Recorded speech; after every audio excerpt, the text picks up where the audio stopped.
Welcome to Talking Insights Tech Edition, a new series where we explore the biggest tech news of today. We'll be diving into the world of privacy, discovering artificial intelligence, understanding big data, and looking at the other technology that will shape our tomorrow. Along the way, I'll be joined by thought leaders, colleagues, researchers, and more, who will help unpack the ever-changing technological landscape. We want to help you better understand the new digital frontier for yourself, your family, your business, and for society as a whole. Welcome to the technological age.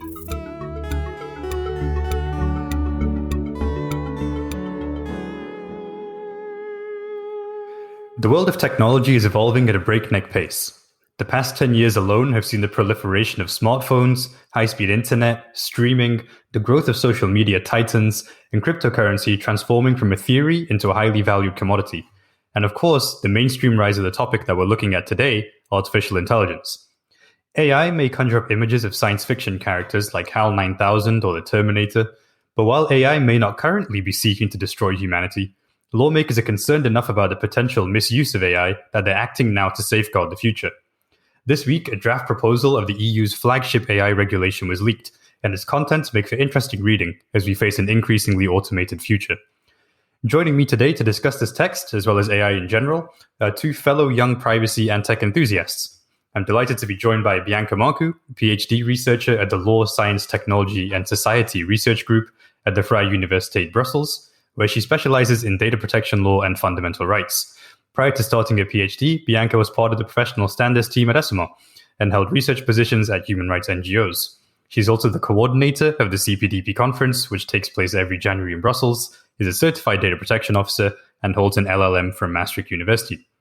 And I'm also joined by my colleague Claudio Gennaro, Senior Advocacy Programmes Coordinator at Esomar. Claudio supports the work of Esomar's Legal Affairs Committee, leads our Plus data protection consultancy service, and was previously a data privacy analyst at Tesla. Claudio holds a CIPP certification, an LLM from the University of Palermo, and a postmaster specialization in space policies and institutions from the Italian Society for International Organization and the Italian Space Agency. And I am, of course, as always, your host, Srikar. Claudio and Bianca, thank you very much for joining me. Thank you, Srikar. Yes, thank you for having us. It's great to be here. So let's kick off with the big news of the week then, which is the leaked draft of the EU AI regulation. I'm sure yourselves and many others out there have been busy poring over the details for the past few days. And this is, of course, going to be the landmark piece of regulation which the EU puts forward to govern AI use in the future. So based on this first read and this first draft that we've seen, Bianca, let's start with you. What are your initial thoughts on this regulation and the approach that the EU is taking? So initial thoughts, I think it was, first of all, really interesting that the regulation was leaked ahead of its release date, which is actually intended to be on the 21st of April. But so it's good to bear in mind that what we're looking at is a draft. And so the final text, will likely have some modifications when it is released. But to kind of give a brief overview for the listeners that haven't had a chance to read it, I think the most significant things from this proposal with the European Commission proposes to essentially ban the use of high-risk artificial intelligence systems. So, for example, some of these high-risk systems include the social scoring systems, like the ones that are launched in China to track and to rate the trustworthiness of people on the basis of certain characteristics. Mm-hmm. And also high risk would be some AI technologies that are deployed to essentially indiscriminately surveil the population at large, or any systems that might be used to manipulate the behavior or the opinions or decisions of people. But there are, of course, always exceptions, especially those that give discretion to national authorities, that would potentially allow them to integrate these type of AI systems into infrastructure and initiatives to protect in the interest of national security, essentially. So that was just a brief overview. Claudia, what's your take? Do you think this is the right approach from the EU? Or what's the attitude that we're seeing from them here when it comes to regulating AI? Well, first of all, on a lighter note, I'm a great fan of Isaac Asimov novels, I, Robot, Yes. Three Laws of Robotic. And it was super interesting to go and read this proposal. Of course, it's some kind of an evolution of the Three Laws of Robotic by Asimov. It's super interesting, in my opinion, the definition, the proposed definition of artificial intelligence in this case, which means software that is developed with one or more of the approaches and technique for a given or set human-defined objectives, generate outputs, prediction, recommendation, or decision influencing real or virtual environments, and especially the real or virtual environments. Yeah. I think it opens the door for many of the future applications, especially if we start thinking about augmented reality and virtual reality. Is really in-depth document. The prohibited artificial intelligence practices, the list of prohibition. It's really high level, and I think the objective here is to create some kind of a framework that it may be future-proof. We learned with the previous directive, then regulation, that it's not possible for the legislator to make provisions, to make forecasts of what the technology will evolve and what will be the use cases. And I guess learning from these mistakes, the direction is to create a document which is as future-proof as possible. And I appreciate that the prohibited practices are not defining in practice what the prohibited use may be, but just a general overview and a general framework to protect what the European values are. And I see it positively. I see it very positively in general. Yeah, I also think that it's quite an impressive text. I mean, it's, I think, over 80 pages long, attempted to address and to regulate something that is very complex. It's also the first kind of regulation of its kind. I think that puts Europe in a very unique position, in a similar way to the unique position that the EU was in with the GDPR, just a few years ago. But it also, I think, points to one of those kind of usual struggles that we've seen, with the EU regulating technology and data and markets, which is that it always has to find a balance between facilitating innovation on the one hand, and then mitigating potential negative effects of a particular technology on society or on a group of people. I think it's you could say it's quite a human-centric approach in the AI rules. And I think it was really interesting. What I really liked is that there was some attention given to the data sets that AI systems are trained on, so as not to incorporate potential biases. And it was interesting that they incorporated both intentional and unintentional biases that might potentially lead to discrimination. So think, of trying to avoid issues of gender and racial bias that researchers so far have identified in some AI systems. I think that's quite a big point, and something that people, I think, would expect from a regulation of this kind. Yeah, that was also something really positive, I think, about it.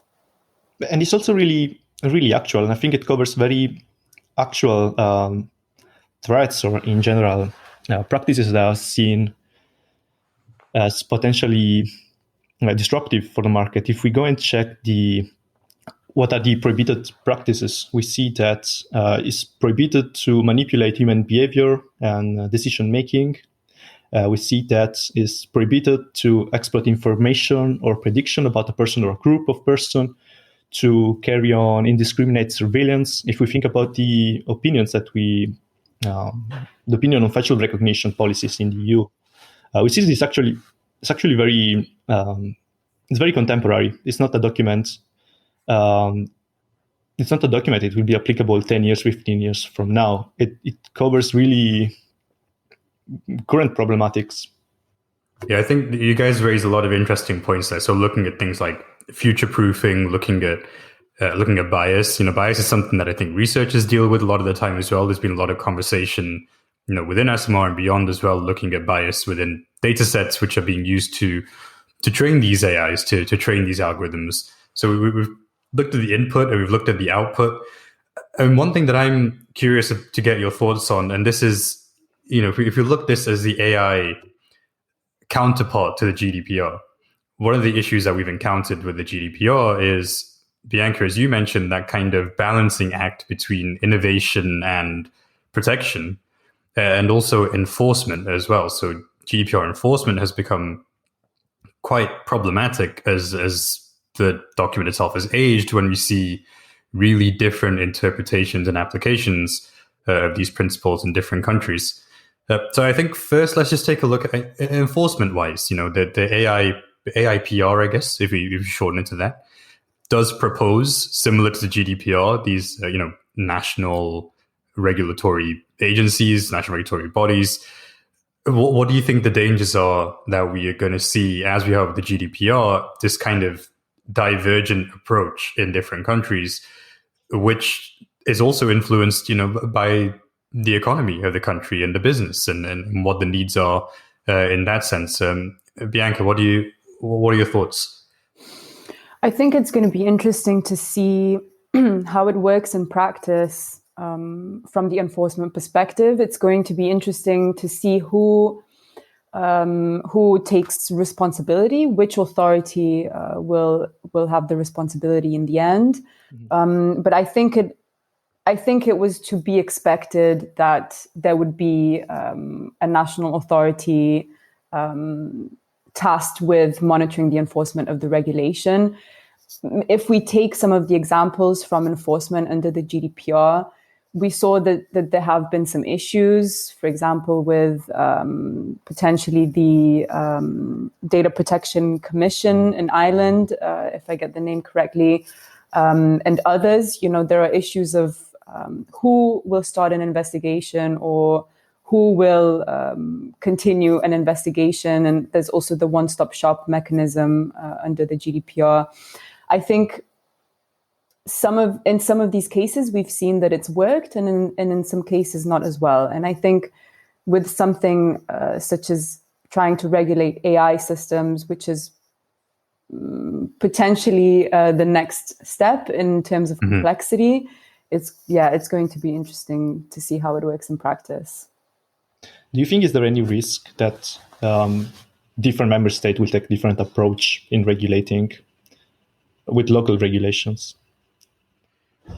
I think this is links back to this idea of innovation, which Bianca mentioned earlier as well, because obviously, all countries want to foster innovation. They want to foster their young talent and their tech sectors. And I think maybe if it's left up to these national bodies to strike that balance between, okay, we're trying to safeguard against AI, but we also we don't want to deter these companies from exploring this technology, right? We don't want to put off a potential $1 billion unicorn company from really exploring their potential because they're so caught up in red tape.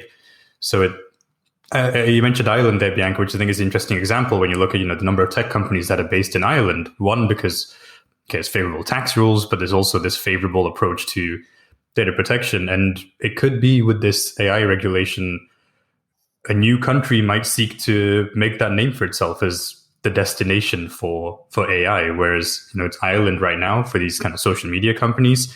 Maybe another country wants to throw its hat into the ring when it comes to AI and say, hey, AI developers, come and join us over here. I don't know, what's your take? Maybe. I mean, I guess you have to kind of keep in mind that at the moment, it's very much about innovation. It's very much about, in the same way that the GDPR was about protecting the fundamental right to data protection on the one hand, and on the other hand, it was about the digital single market and making sure that data can flow freely and under the same rules. I think with this, you will have something similar where at the moment also there is this awareness that the US and China essentially are leading the way in terms of the development of AI systems. Yeah. And if the EU implements a very tough kind of regulation with a lot of red tape or a lot of different procedures or a lot of right-out bans. Well, I don't think that would happen, actually, because from a competition perspective, it's probably not the best idea. Shooting yourself in the foot that way, yeah, if you ban something entirely. From competition perspective, there is another point that really made me curious on how this document will be welcomed by the developers in particular. Mm-hmm. So if we check on the documentation and record keeping, there is this obligation for companies to provide or to document all relevant information regarding the technical solution used by the provider to ensure that high-risk AI system comply with the requirements, which, if I understand correctly, it means you need to be able to provide the logs and to uncover the algorithm behind AI, behind decisions, which I don't think it will be received very well from the IP protection for intellectual property perspective. I don't know how many big companies who are making right now big investments will be happy to share with European bodies the secrets of their algorithm, or in general what lies behind it. I'm really curious to see from a competition point of view how this will be enforced. In fact, mm-hmm. I absolutely see the reason why it's important to do it. But then maybe it also opened the door to another discussion, which is to open source some kind, to have an obligation to open source some kind of AI, especially high risk maybe, and especially if used by public authorities. It's really a fascinating topic because on one side, I understand, and I think it's quite normal to expect that most companies do not want to jeopardize their investment and the time spent on this system. On their side, public will to know more, to know what lies behind this decision, and the will to control and the expectation of transparency that citizens have regarding AI that might be used by public authorities. And I'm surprised not to see any mention regarding open sourcing some kind of activities, some kind of application, especially if made by public authorities. That's something that I would like to see maybe as a discussion. Yeah, I would like to see more reference to open source in the latest development of this document, but that's probably a discussion for another time. Do you think open sourcing, though, it might... Could this act as a deterrent, is what I'm wondering. This document as it is, which, will inevitably go through some revisions before we see the final version. And, when we consider that there's already businesses out there who maybe, as you said, Claudio, putting a lot of money into developing AI or automation solutions, or some of them may say they're already using AI solutions, but we'll touch on that later. That's one of those kind of, if everything is AI, nothing is AI issues. But these companies that say they're using AI, is this going to be something that restricts them from pursuing this automated, or the AI is in the pursuit of efficiency, I guess, ultimately. So are we going to see companies perhaps take a step back from this and think, okay, let's maybe wait until this regulation is finalized, until it's out there, before we then recommit any resources to developing our proprietary AI? If we go and check what are the prohibited practices in this document, I guess open source might solve many of them. Let's see the first one: do not manipulate human behavior. If you open source the code, you can see where the manipulation may be. Do not discriminate. So remove any bias, which is on the background of the algorithm. Open source might help spotting these eventual biases and remove them. General prohibited purpose of scoring of natural persons. Again, if you are aware of what lies behind the algorithm, you might remove these biases. Again, in general, I'm a big proposer of open source for everything. Open source is really it's really protecting basic human rights from exploitation, and is really democratizing technology, in my opinion. I understand economically viable in most cases. But at least for public authorities, at least for public agencies, I see it as a pretty nice solution. And Bianca, what's your take? Because I know you're looking at privacy and as a fundamental right in particular, and a lot of the concern when it comes to use of automated technologies is actually their use by public authorities as much as it is by private enterprises. Do you think this document as it stands is really offering sufficient protection to people from these automated solutions, which may be used by, say, public authorities, used by governments, used by the police or border forces? What's your take on the protections that it offers right now? I think, as Claudio, briefly mentioned it before, it's quite high level, right? It's quite, in some places, it's quite vague. And indeed, as I also mentioned before, there are these exceptions for public authorities to use AI systems for surveillance purposes, targeting, manipulating behaviors or opinions, through using high-risk systems, so long as it's in the interest of national security. So, for example, it could be fine to go ahead and deploy facial recognition in a large public square where there are a lot of people, every day, for the purposes of keeping that public square secure, or for the purposes of using the facial recognition to identify perhaps people who shouldn't be there. But there are a lot of problems with these issues, with these systems. Bias is one of them, which has come up already in this discussion. And I think there's been quite a lot of research into facial recognition in particular, and the bias that exists within that, which is a particularly big point that's emerged in the past few years. There's quite a famous researcher at the MIT Media Lab, Joy Bolwamini. She pioneered a lot of the research into how bias is built into the AI systems and facial recognition in particular. And there are a lot more people looking into this. But I think one of the key points there was that once an AI system is trained on a biased data set, it's very, very difficult to essentially undo it. Mm-hmm. It is difficult to correct. And I think if it is part of this regulation to address potential bias within data sets, I would also like to see some specific guidance on how this might be done. I think it's going to affect the whole kind of ecosystem of people working on developing AI systems, from the engineers to the data scientists to the users to the businesses themselves, or potentially public authorities, depending on what the use is.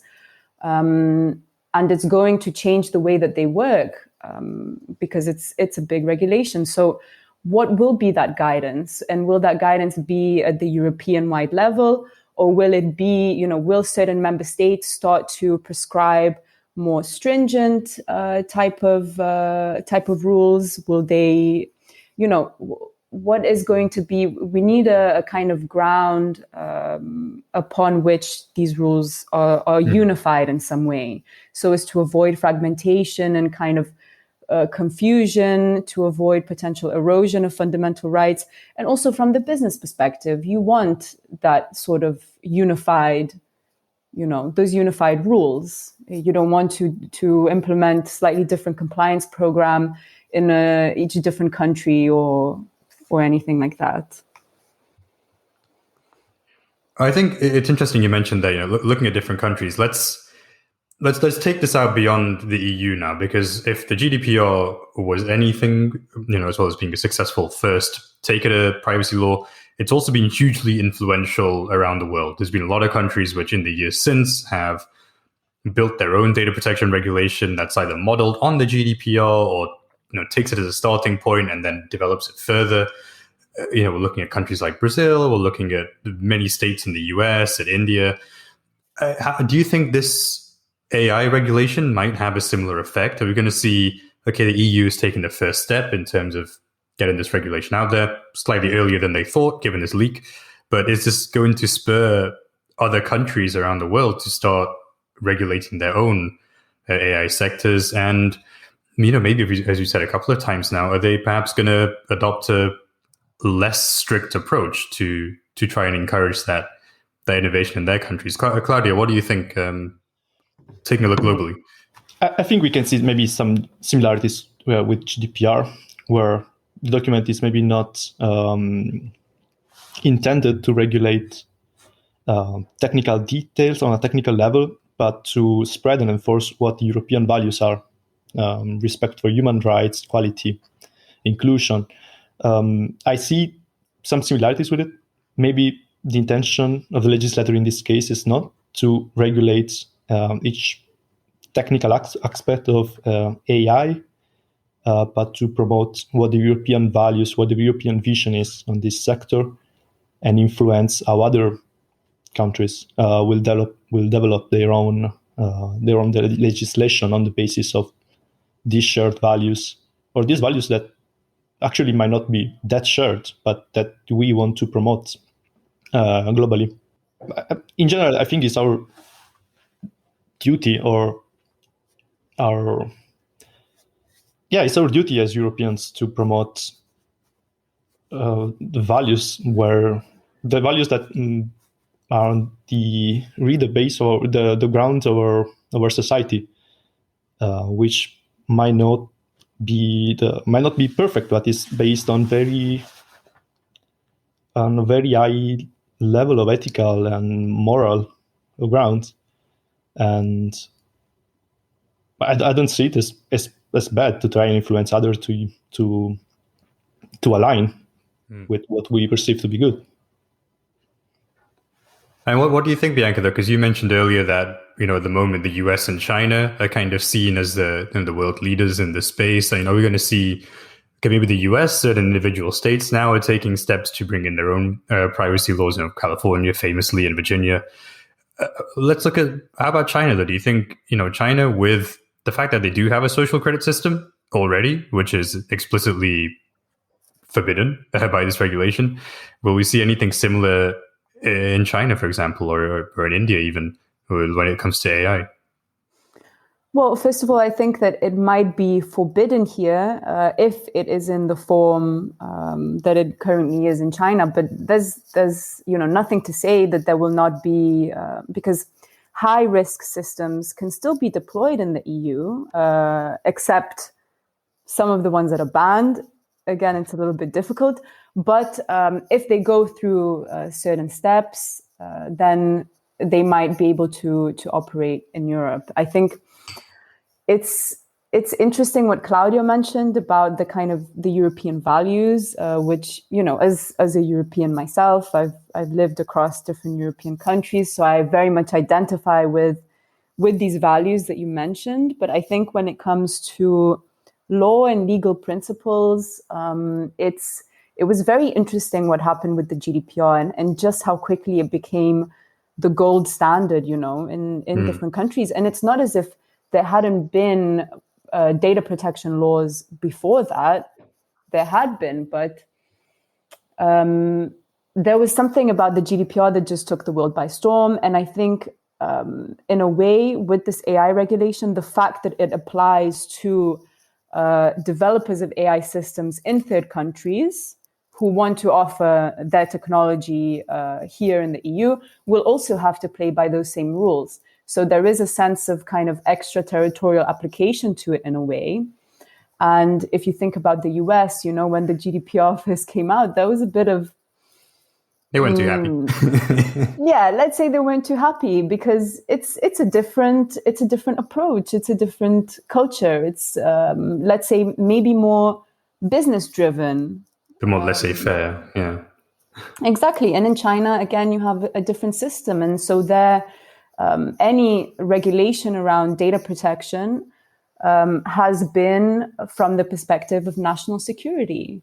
And so I think, whilst there is a tension because data flows are international and so on, and for developing an AI system, You might have teams, in different parts of the world working on a same project, for example. And so it's quite international sort of by nature. So yeah, having different rules in different regions might lead to some issues, but I think that, as we saw after the GDPR, yes, there was an initial panic, but we moved on, business adapts, people adapt. What I do hope for is that the rules are meaningful and that they're not just, another set window of dressing. compliance exercises, let's say. Mm-hmm. Do you think the pandemic played any role in shaping this document? I would think undoubtedly. I think, especially from the public services side of things, I think there's a lot that could have been done, or that public authorities will think could have been done with the use of AI tools over the past year, which perhaps they weren't able to do because the tools didn't exist, or because the framework didn't exist for them to make them. We look at something, as Bianca mentioned, then let's say crowd monitoring, facial recognition tools, or even just object detection, in busy public spaces. In the past year, when we've been talking about social distancing and people staying at home and, identifying perhaps trouble spots, it's sunny weather and suddenly everyone wants to go hang out in one particular park or in one particular, beach somewhere. I think there would be an argument for public authorities that during the past year, some of these tools would have been very useful to them. And who knows? I mean, knock on wood, so this pandemic is going away soon, but at the end of the day, we don't know when the next crisis like this might hit. So I think you can understand why they might think, for the next time, let's be prepared. Let's have some tools in place. I think it's interesting the example that you mentioned there, because indeed there have been some experiments in the Netherlands on essentially monitoring public spaces using computer vision and different type of detection systems to see if people were keeping the 1.5 meter distance away from each other. And, you could argue that, well, that is indeed monitoring, surveillance of a public space with a view to influencing the behavior of the people there. At one point, they had a kind of a screen where you could see the live feed of the public square, essentially. And you could see yourself, and if other people were also physically distant enough. And the idea is that once, that distance is too short, it's under 1.5 meters, that, there is a kind of red flash, or there is a kind of warning that, you need to move away from each other. So that is influencing, but you can argue that it's in the interests of public health, right? And so that is an exception that's quite a big one. Yeah, without getting too far down the rabbit hole of is it personally identifiable information? If you happen to be going for a walk through the middle of Amsterdam and you show up on a big screen, is that personal information about you if you happen to be caught in the field of view of an object tracking camera? I think we enter a gray area when it comes to privacy there as well. Well, is your face is your face, personal information? Well, of course it is. Your face, or more kind of the placement of your body in a space. This is getting a bit abstract. Claudio, I think you wanted to jump in with something.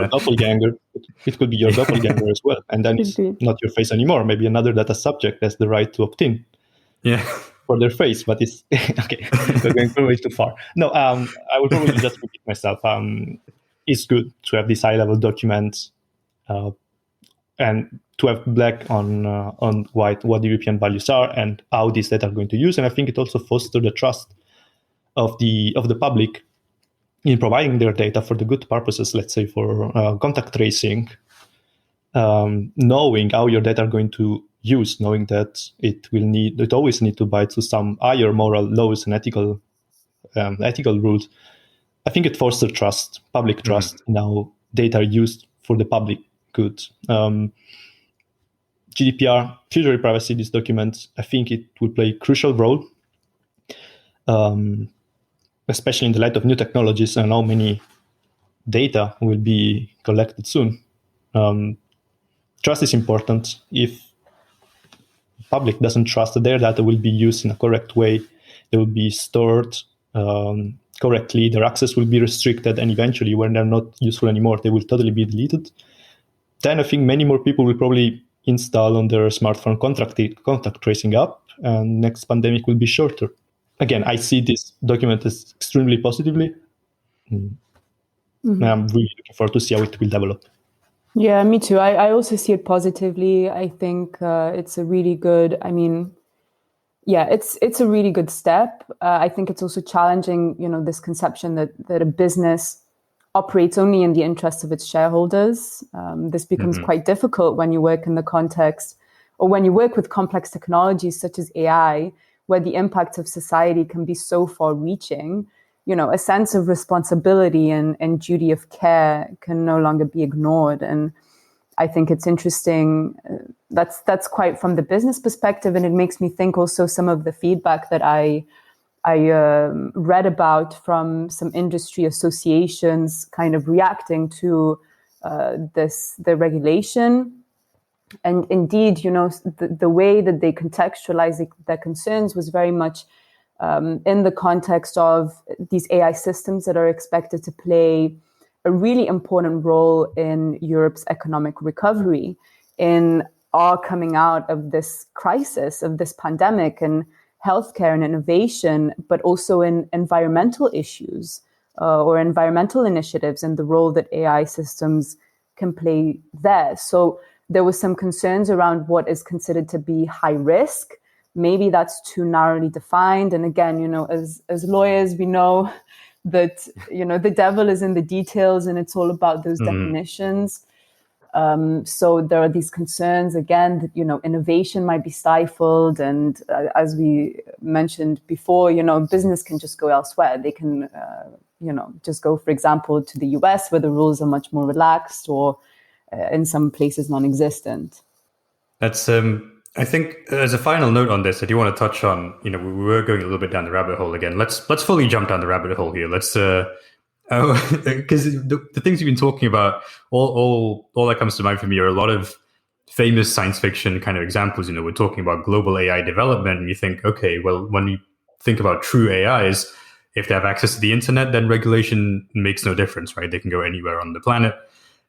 And, Claudio, you mentioned this kind of open sourcing and explainable AI. But one of the things that AI researchers talk about a lot is this black box problem, which is if you had a true intelligence, you can give it an input and you'll get an output. But what happens in between, you can't really explain, because it's operating at a level of intelligence which is so complex, kind of like the human brain with all these different connections being made. How could you ever really explain what's really gone on? Are we finally going to talk about general and super artificial intelligence? I think we should. I think we should. Well, what I want to know from you guys is there a problem with how we talk about AI? Because we know there's a lot of companies out there who say we use artificial intelligence technology, and what they mean is, okay, we use a bit of machine learning. We have all these kind of pop culture, this really laden history of AI in the public conscience that comes from all these famous movies and stories. You mentioned Isaac Asimov, and you look at 2001: A Space Odyssey, iRobot, everything else. Is there a problem with how we talk about AI? And is this something that this regulation will help, or is it just going to muddy the waters even more? Well, it's good that we are at least trying to give a written definition of what AI is. I don't know if the actual definition of AI will survive the proof of time. That's probably the biggest test. And it would be interesting to see how the obligation of having a human overview and human control of the AI is actually something that is technically feasible with many machine learning activities. Again, it's really difficult to try and make a forecast of what AI will be, how it will develop, and what it will be used for. We hope good things. Having a definition of high risk is definitely something that it was needed. And having a list of high-level prohibition is something that is definitely needed, because it's something that you can control at the beginning, the starting phase of the project maybe. But again, can you really control how the final product it will be, given that the algorithm will learn by itself with the data sets that you feed it into it. But can you really control what the final product it will be? Can your product develop into something that is not what you planned and not what you initially tested? And I have many questions. The thing that I like of this document is as a great starting point. Yeah, I think so too. Yeah, it's definitely not. It's not the end game for AI absolutely. regulation. I see it more as a chart of values, some starting point that will need to be followed up. Also, because right now we are talking about AI in general, but we have so many different aspects, and probably we will need to invite some technical person in the next episode so that you can all the technicalities that we are missing right now. Yeah, I think at the moment, and I see what you were saying before, Claudio, about this regulation, having how important it is for it to be future-proof, basically. And whilst that it's very difficult, I think right now what we're seeing with this AI regulation is that maybe for the time being, what we're really talking about is the governance of algorithms.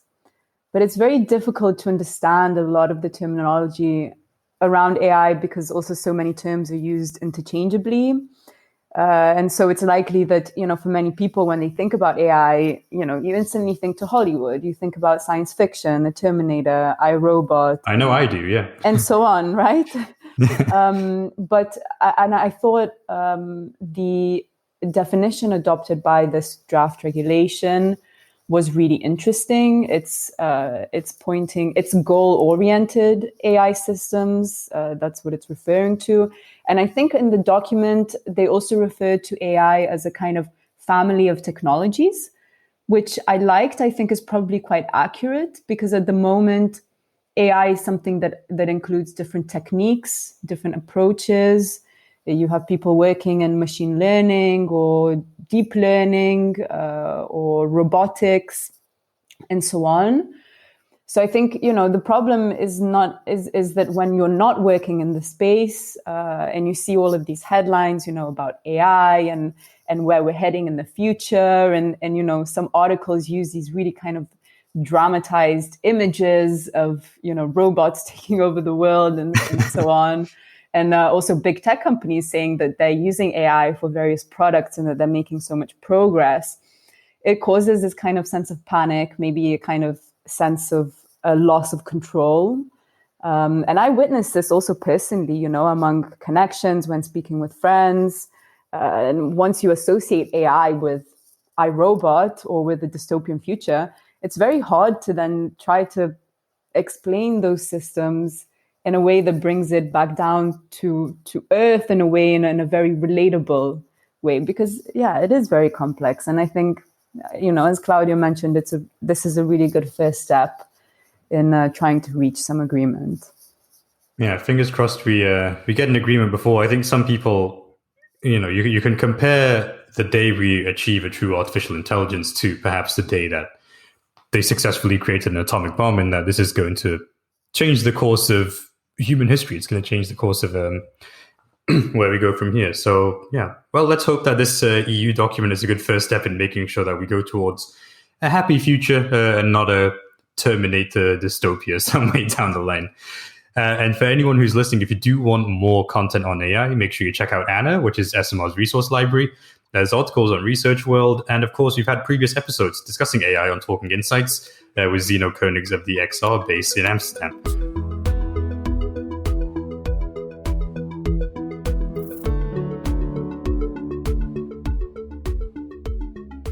So moving on from, I guess, the AI PR, let's take a look at some other, stories or things that have caught our eye recently. And I want to share with you guys one that jumped out to me, which, okay, it's a little gruesome. It was 2 people died in a crash in a Tesla in the US a few days ago, and there was no one in the driver's seat.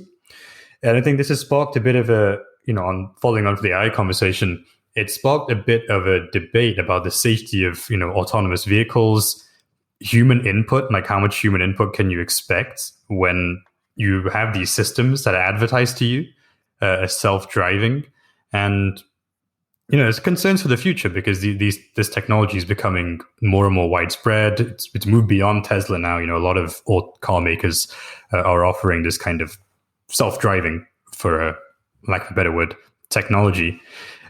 Do you think the public is ready for this? Are people ready for that responsibility that comes with these automated tools, or are we moving too fast? Are we seeing issues with automation taking place too soon? And I think there was also a very interesting discussion a few years ago in France when it came to self-driving cars. It was kind of a rephrasing of the trolley problem, the old philosophical question where, if let's say there's a self-driving car is going down the street and it has to avoid an obstacle. But if it goes one way, it's going to drive towards an old lady. And if it goes the other way, it's going to drive towards a woman holding a baby. What choice does the car make, or what choice does this intelligence make in that instance? I think it's sad what has happened in the US, but I think it's raised a very interesting set of questions about automation and automatic technology. Have you guys had a chance to read this? What's your thoughts on this issue? You mentioned there was no one driving the car, right? Yeah, there was no one in the driver's seat. Which is contrary both to the guidelines that are given by the car company, but also to the current federal laws, which all mandate that there must always be human overview in case of autopilot. So that's really particular case. Of course, this kind of incident will always make the headline, but if we analyze the case, the issue is not autopilot. The issue is that no one was actually overviewing what the autopilot was doing. And this could be a wider... Well, this kind of ties back to what you mentioned in the AI regulation there as well, which is that there needs to be some human involvement at some stage, which does that not strike you as a little paradoxical, which is that we're trying to work towards this automated, seamless future, but at the same time we're saying there needs to be a human there at the end of the day. Bianca, I mean, what do you think? Are these two things kind of at odds with each other? I mean, I think we need to think about what is the goal here. I mean, are we, and this is, quite kind of a broad question. What kind of future do we want to live in? And what is the reason for which we are developing these tools? What are the reasons behind it? Often with automation, you hear reasoning along the lines of saving costs, time efficiency, so saving both resources and also saving people's time, because then if I'm not there doing a sort of repetitive task, I can dedicate my time to something else, maybe something more creative or something that requires, emotional intelligence or something like that a machine cannot do at this point in time. But is the goal to arrive at these tools that essentially do everything for us? I'm not sure. I mean, I don't know. But it's interesting you mentioned these repetitive tasks or jobs then, because I came across in some reading, there's a concept called Polanyi's paradox, which is talking about how when you carry out a certain action as a human being, you're not just using your knowledge of carrying out that action, you're also using a lot of unconscious accumulated knowledge about all kinds of different things in the background, all these social norms and cultural issues, and all these bits of information that you've picked up over the years actually affect how you carry out what might be a simple action. Let's say driving a car, for example. In theory, driving a car, it's not the most difficult thing, but when you're actually driving a car, you're not just thinking about changing gears, pressing the accelerator, pressing the brake. There's a lot of other thoughts going on behind the scenes in your head that teach you, rules of the road and giving people right of way, etc. That's not necessarily related to driving. That's more social norms that we also employ at the same time as doing this action. So it raised a question for me of, is this kind of a futile goal, where we're chasing this automation, this kind of seamless, connected future where we sit back and, we can all write poetry and paint paintings and the world takes care of itself. But perhaps that's not possible. Perhaps, the human element is much more important than we think. I think it's interesting also with something that you just mentioned about how, and more this kind of paradoxical element that, you're supposed to create technology. Technology is supposed to work for you. Instead, what ends up happening is that you adapt to it in a way. And so it doesn't work seamlessly and just integrate into the way things are, but rather things have to change for you to be able to work with this technology. Whether you have to, learn some new skills, whether you have to change your, the way that you walk to work on the basis of whatever algorithm, you have to kind of adapt to it. And so is it even achieving that goal where it's making everything easier?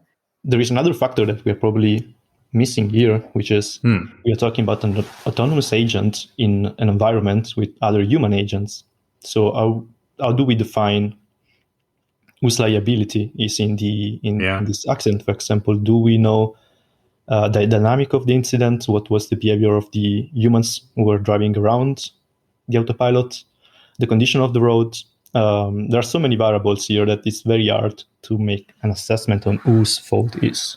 We can probably agree that humans probably have some higher chance of mistake on the road. The eye is probably not distracted by phone, notification, by marketing advertisement on the road. There are so many variables here in assessing the reliability of the incident. It will always make the headline because it's an AI system.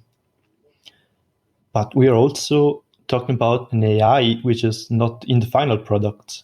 It's not. Yeah. It's not a super artificial intelligence yet. It's not.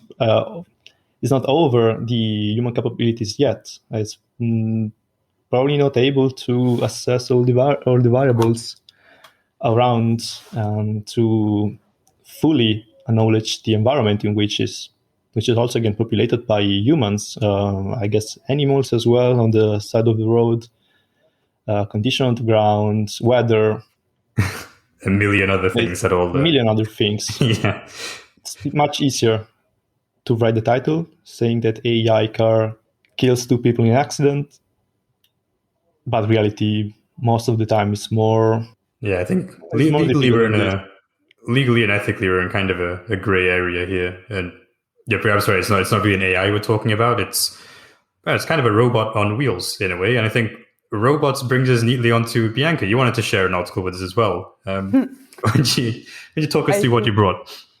I did. Well, actually, as I just wanted to share something that I'm finding really fascinating at the moment, which actually does fit in really well with what you just mentioned, basically in the sphere of AI and robotics. It links back also to your question, Srikar, and whether there's something wrong with how we talk about AI at the moment. So when you consider kind of the technological developments in the sphere of AI and robotics, it's quite likely that we might witness within our lifetimes a highly autonomous robot with the capabilities that are comparable to ours, to those of human beings. It's only a bit terrifying, yes. So last month, a paper came out looking at reviewing some of the literature on whether robots should be given human rights.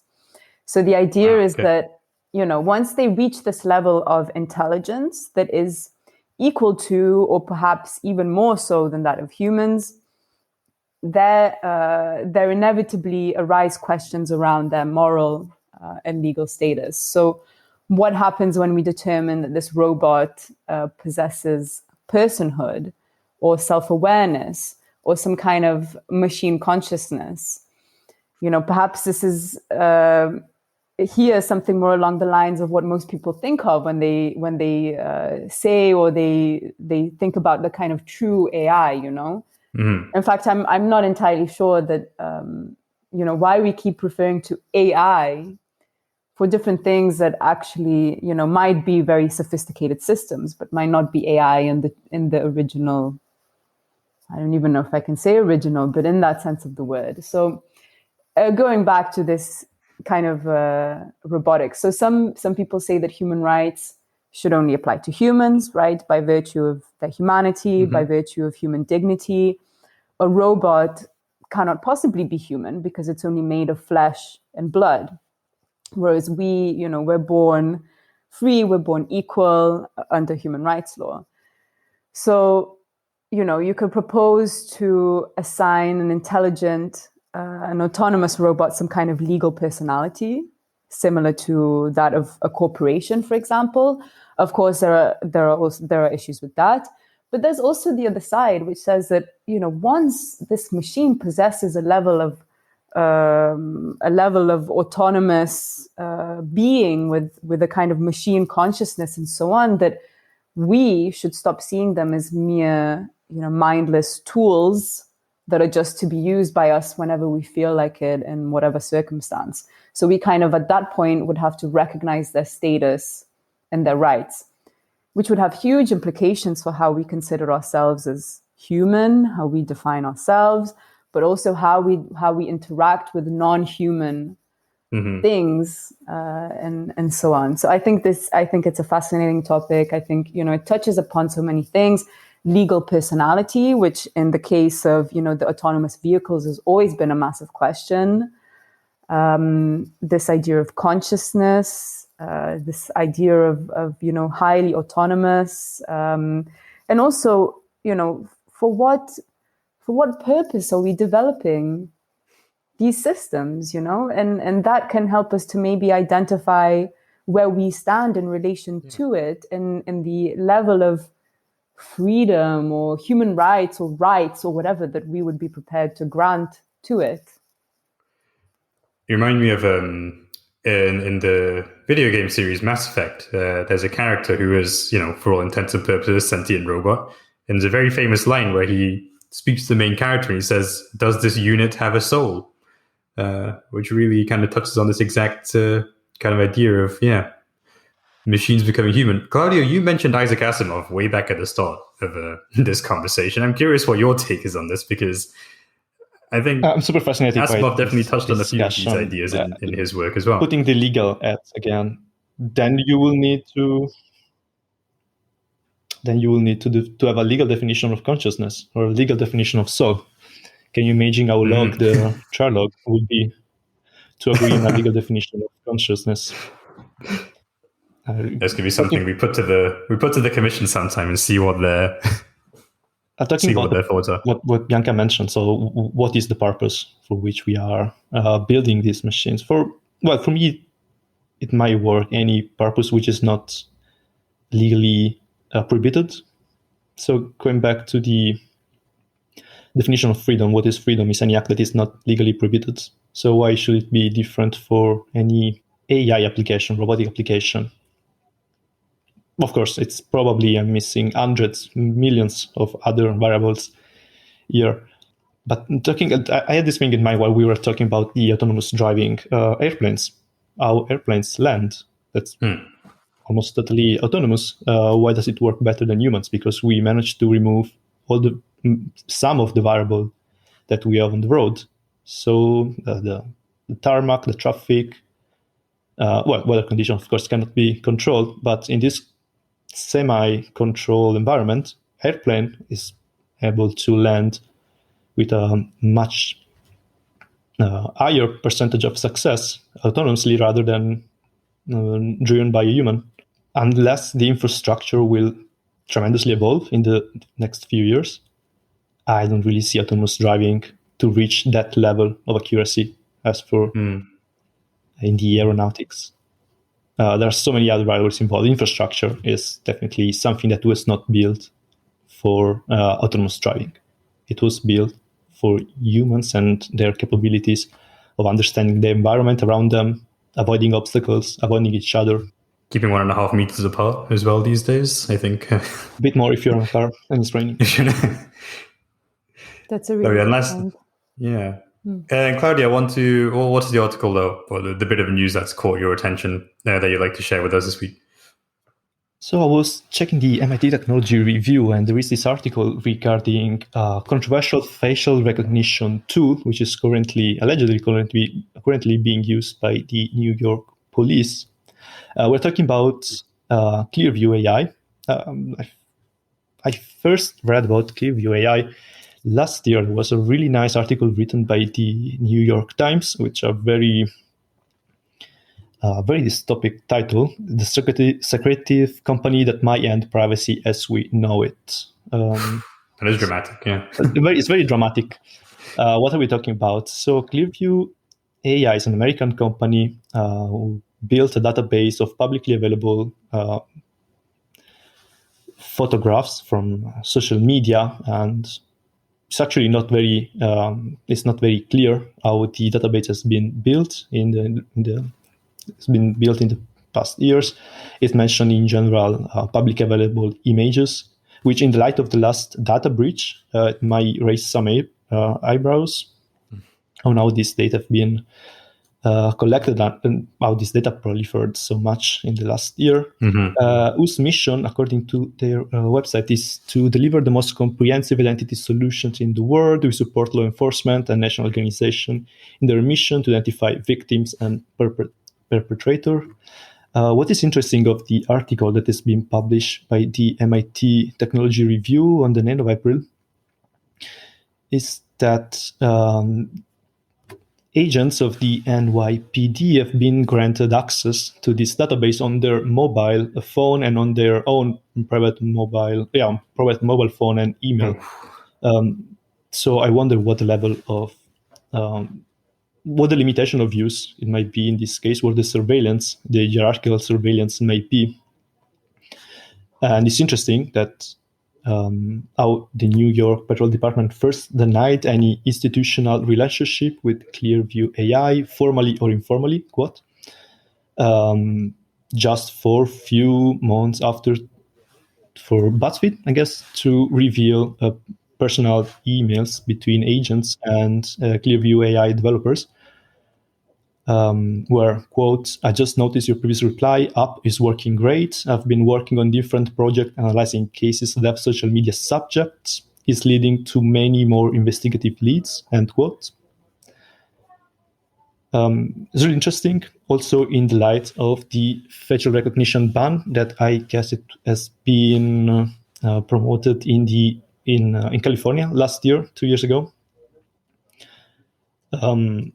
Interesting to see how on a federal level facial recognition will be ruled in the US.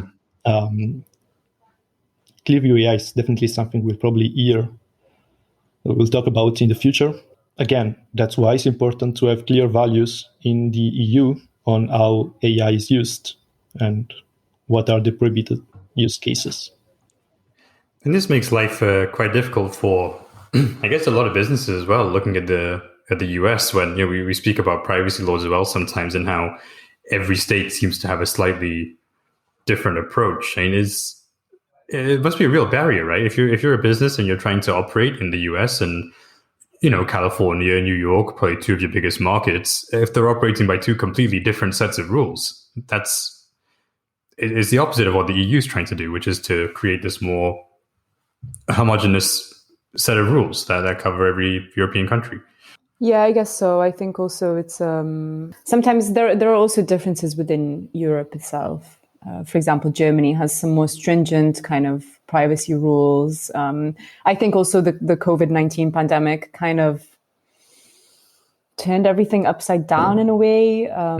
What Claudio was mentioning about Clearview AI also brought to mind Palantir in the way that, this company, which is very kind of opaque, let's say, has essentially infiltrated Europe during the COVID-19 pandemic, with the promise to Greece, for example, is quite a well-known case.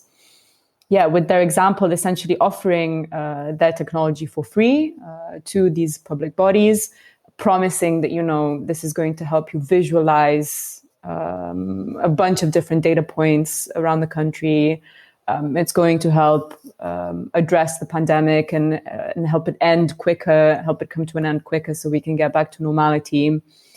And the problem is that a lot of the times these contracts are not revealed to the public. They're also not made publicly available through freedom of information requests. It's very difficult for the public to know what's happening. There's really a lack of transparency.